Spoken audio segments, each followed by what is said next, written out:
जिनको वो बड़ी अहम खबर है, मोटरवे ज्यादती केस का नाजरीन फैसला सुना दिया गया है और आबिद मलिक को सजाए मौत का हुक्म दे दिया गया है।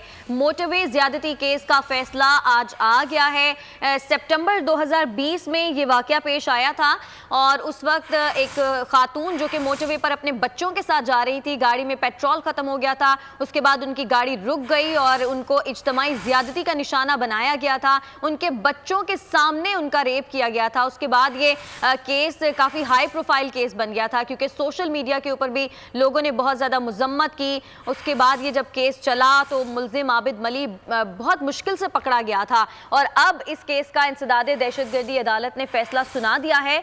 आबिद मलिक को सजाए मौत का हुक्म दे दिया है। मोटरवे ज्यादती केस का फैसला आ गया है और आबिद मलिक को सजाए मौत सुना दी गई है। मुनीर बाजवा हमारे नुमाइंदे हमारे साथ मौजूद हैं, मजीद उनसे बात करेंगे। मुनीर, बताइएगा इस फैसले के हवाले से। लाहौर की रस्म मोटरवे गैंगरेप केस में मुल्ज़िम आबिद मलिक और मुल्ज़िम शफकत अली को एक एक बार मौत की सजा का हुक्म सुनाया है। जबकि अदालत ने इसके साथ साथ उनकी जो अगवा के मुकदमा में उनको उम्र कैद की सजा सुनाई है, जबकि डकैती के मुकदमा में उनके ऊपर जो इल्जाम था उनको 14 साल कैद की सजा का हुक्म सुनाया है। अदालत ने इसके साथ साथ दोनों मुल्जिमों पर 50,000 रुपये जुर्माना का वो भी आयद किया है। अदालत के जज अरशद हुसैन भुट्टा जो है वो कैंप जेल में पहुंचे कुछ ही देर पहले और उन्होंने दोनों मुल्जिमों को कैंप जेल की खुसूसी अदालत के रूबरू किया गया। उन दोनों मुल्जिमों की मौजूदगी में अदालत ने यह फैसला सुनाया है, जबकि प्रोसिक्यूशन की टीम जो है वो भी समय अदालत में मौजूद थी और अदालत ने इस हवाले से मुल्जिम आबिद मलिक को ज़िना बिलजबर के इल्जाम में मौत सुनाई है, जबकि अदालत ने के मुकदमा में अगवा के इल्जाम में उन्हें उम्र कैद की सजा सुनाई है। अदालत ने डकैती का इल्जाम जो था उसके ऊपर भी 14 साल कैद की सजा का हुक्म सुनाया है और इसके साथ साथ अदालत ने दोनों मुल्जिमों पर 50,000 रुपये फी के हिसाब से जुर्माना भी आयद किया है और इस हवाले से अदालत ने फैसला सुना दिया है। और प्रोसिक्यूशन की टीम भी कहा गया कि प्रोसिक्यूशन ने अपनी एविडेंस जो है वो भरपूर तरीके से पेश की थी और अदालत ने इन प्रोसिक्यूशन का वक़्फ़ दुरुस्त तस्लीम किया और अदालत ने इस हवाले से मुल्जिमों को सजा। इस हवाले से 9 सितंबर को मुल्जिमों के खिलाफ मुकदमा जो और खातून को ज्यादती का निशाना बनाने के हवाले से इस FIR में इल्जाम लगाया गया था, जबकि अदालत के रूबरू ये चलान जो है 20 फरवरी को अदालत में पेश किया गया था और 3 मार्च को अदालत ने इन मुल्जिमों पर फर्ज जुर्म आयद की थी। जबकि अदालत के रूबरू 7 मुसलसल समातों के बाद अदालत ने इन मुल्जिमों के खिलाफ जो है वो ट्रायल मुकम्मल किया और प्रोसिक्यूशन की जानिब से 37 गवाहों के बयान कलमबंद किए गए, जिसमें मुकदमा के तफ्तीशी अफसर थे, मुद्दई मुकदमा और मुतासरा खातून और दीगर जो फर्दात थे उनके भी बयान मुकम्मल किए गए। जबकि प्रोसिक्यूशन की जानिब से तमाम गवाहों के हवाले से ये भी इस्तदा की गई कि ये मुल्जिमों का जुर्म जो है वो संगीन नौयत का है, लिहाजा इनके खिलाफ कानून के मुताबिक कार्रवाई की जाए। जबकि मुल्जिमों की जानिब से जो कि रियासत के खर्चे पर इनको वकला फराहम किए गए थे, शेरदू कुरैशी एडवोकेट, उनकी जानिब से ये मौका अख्तियार किया गया था कि प्रोसिक्यूशन में इस हवाले से मुल्जिमों के बयानात जो ज़ाब्ता फौजदारी की दफ़ा 164 का बयान है वो ताखीर से करवाया, जबकि मुल्जिम शफकत का बयान जो है वो स्टेट ट्रायल का हक नहीं जो है उन्हें नहीं दिया गया। उन्होंने ये भी मौका अख्तियार किया था कि मुल्जिम शफकत को सामने अदालत में जब बयान कलमबंद करवाया जा रहा था इतराफी बयान, तब उनकी हथकड़ियां नहीं खोली गई थी, ना ही उस हवाले से मुद्दई मुकदमा को सामने अदालत में तलब किया गया था। अदालत के रूबरू इन तमाम हवाले से तमाम शवाहिद जो अदालत में पेश किया गया मुकदमा, जिसमें मुल्जिमों के कब्जे से बरामद किया गया पिस्तौल और दीगर जो जेवरात थे वो अदालत में पेश किए गए। अदालत ने इन तमाम सबूतों और गवाहों को की शहादत को कलमबंद करते हुए अदालत ने इन मुल्जिमों के खिलाफ फैसला जब वो 18 मार्च को महफूज किया था, जो कि आज अदालत ने सुनाने का हुक्म दिया था और आज शाम 5 बजे के बाद अदालत ने इस हवाले से मुल्जिम आबिद मलिक और मुल्जिम शफकत अली को एक एक बार मौत की सजा सुनाई है, जबकि अदालत ने एक एक बार उम्र कैद 14 साल कैद की सजा का हुक्म भी सुनाया है और अदालत ने इस हवाले से इन दोनों मुल्जिमों पर 50,000 रुपये ठीक है, जना बिल जबर के इल्ज़ाम में बताते चलें आपको कि इंसदादी दहशतगर्दी अदालत ने दोनों मुल्जिमान आबिद मली और शफकत अली दोनों को ही उम्र कैद और साथ साथ फांसी की सज़ा सुनाई है।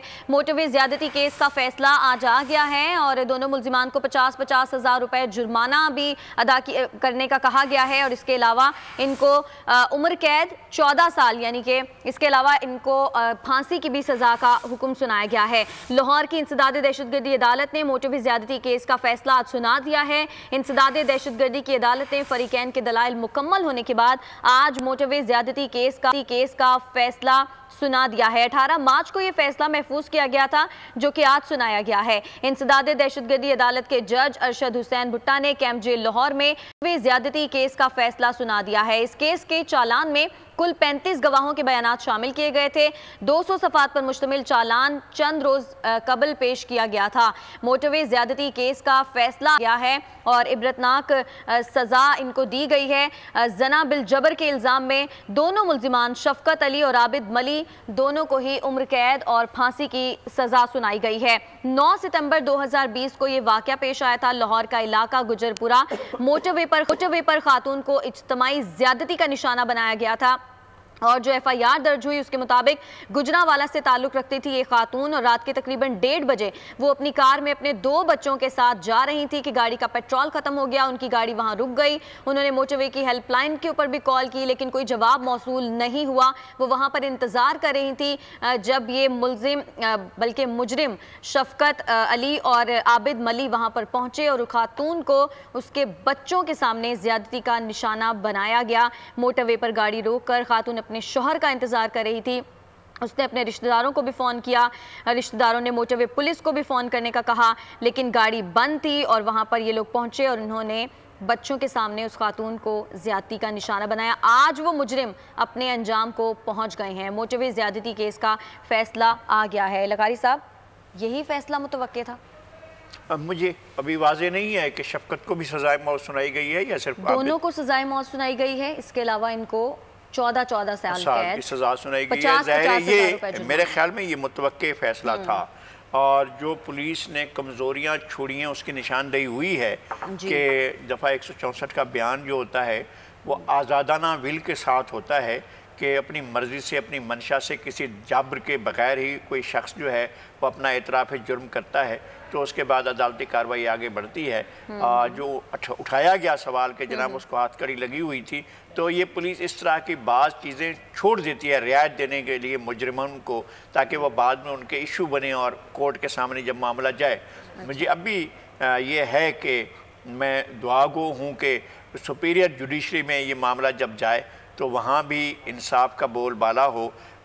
इस तरह से बहुत से ऐसे मुकदमात हैं जिनकी मिसाल दी जा सकती है कि लोअर कोर्ट्स में फैसले हो गए और सुपीरियर, जैसे मुख्तारा मई का वाक़या था, दिन दहाड़े हुआ, लोगों के सामने हुआ, सैकड़ों लोगों के सामने हुआ और ये कानूनी बारीकियों से फ़ायदा उठाया गया और मुल्ज़मान ने जो कुछ भी हुआ फिर अदलिया पर क्या वो मामला थे, फिर सुपीरियर जुडिशरी ने उन सज़ाओं को ख़त्म किया।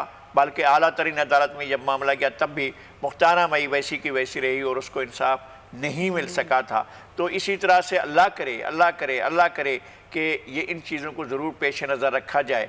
आपको यकीनन ये ज़रूर देखना होता है कि बेनिफिट ऑफ डाउट जो है वो मुल्ज़िम को जाता है लेकिन आप उस बेनिफिट ऑफ डाउट में वो सारे मज़ालिम और जुल्म जो उसके साथ हुए खातून के उनको नज़रअंदाज नहीं किया जा सकता है। और वो बेरहमाना इक़दाम था। एक खातून जो खड़ी हुई थी उसके साथ जो कुछ हुआ है बच्चों के सामने जो कुछ हुआ उसको बहरहाल ये तो केस के मेरिट्स पर हम बात नहीं कर रहे, ना हमारा ये मनसब है, ना हम वकील हैं, ना हम जो इस तरह का हमारा ये पेशा है। हमारा ये है कि कोर्ट ने जो बाज़ाहिर हमें नज़र आता है, बादियों नज़र में जो हम देख रहे हैं वो ये है कि लोग ये समझेंगे कि खातून के साथ इंसाफ हुआ है और जो मुल्ज़िम थे वो कैफर किरदार को पहुँचे। लेकिन हम जो इसकी खुशी है इंसाफ मिलने की उसका इजहार उस वक्त तक शायद खुल कर न कर सकें जब तक कि ये मामला सुपीरियर जुडिशरी से फ़ैसला होकर नहीं आता। अगर ये आगे जाकर किसी मामले में, हालांकि इनके जराइम के रिकॉर्ड बहुत बड़ा है, आबिद मली तो इससे पहले कई वारदातें कर चुका है, इसी तरह की वारदातें कर चुका है, अगर ये किसी भी तरीके से ये आ जाते हैं बाहर और सुपीरियर जुडिशरी से रिलीव ले लेते हैं तो फिर एक और अलमिया होगा। लेकिन ये एक हाई प्रोफाइल केस है, इतना आसान तो नहीं होगा ना? नहीं, हाई प्रोफाइल केस वो नहीं था, आपके सामने था। अब तक कोई भुला पाया है साहिवाल के सानिया के बाद? साहिवाल का सानिया किस शख्स को भूल सकता है? वो तो नीचे ही खत्म हो गया ना, वो तो पहले ट्रायल कोर्ट। सब्सक्राइब करें और बेल दबाएं ताकि कोई खबर रह न जाए।